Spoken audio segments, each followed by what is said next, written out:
So tila hindi pa rin nga po tumitigil sa mga maiinit na banat ang undefeated Pinoy knockout artist na si Lemuel De Barbo, kung saan pinupuntirya niya ang magkapatid na sina Jimwell Pacquiao at Eman Bacosa.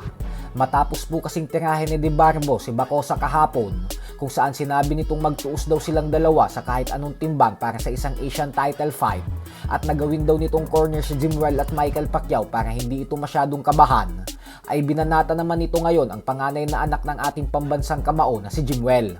Ayon kay De Barbo ay ang problema daw kasi kay Jimwell ay mahina daw yung pag-adapt nito sa mga nakakasalumuhan nitong Pinoy boxer sa Amerika.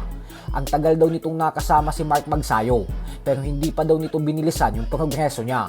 Samantalang siya umano sa Thailand ay nakasama niya lang si Prince Albert Pagara, ay ang dami niya na daw agad natutunan sa mga sparring session nila simula noong taong 2025. At ngayon umano ay nakikipagsabayan na umano siya kay Pagara. Ganun din daw dapat ang ginawa ni Jimwell. Pero mensahe din ni De Barbo kay Jimwell na wag daw itong mag-aalala kasi bibigyan niya naman umano ito ng oras para mag-ensayo muna at antayin niya na lang daw ito. Sa kasalukuyan daw kasi ay uunahin niya muna si Eman Bacosa, pero mukhang kinakabahan daw ata ito sa hamon niya.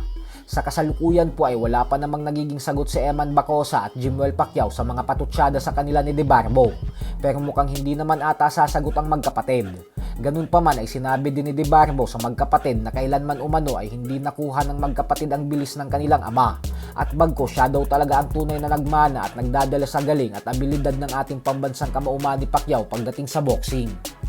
Sa kabilang banda naman mga idol ay lakas loob naman nga pong sinabi ng former WBA interim featherweight champion na si Jack El Capitan Tipora na kung makukuha umano ni Janriel Casimero ang tamang timbang na 122 pound limit ng super bantamweight division para sa laban nito kontra kay Luis Neri sa susunod na buwan, ay handa umano siyang pumusta ng 5 million pesos para sa angas ng Pinas.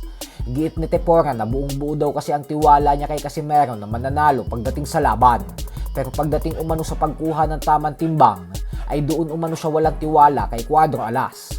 Samantala, nagbigay naman nga po ng prediksyon ang current WBC welterweight champion na si Ryan Garcia para sa bigating mega showdown sa pagitan ni Sebastian Fundora at Keith Thurman na siyang nakatakdang ganapin ngayong linggo.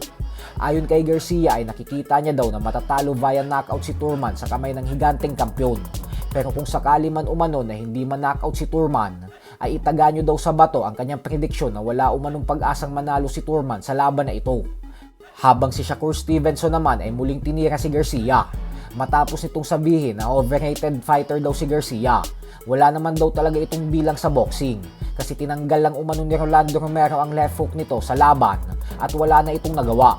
Ganun lang daw kadaling talunin si Garcia. So hanggang dito na lang po muna tayo mga idol.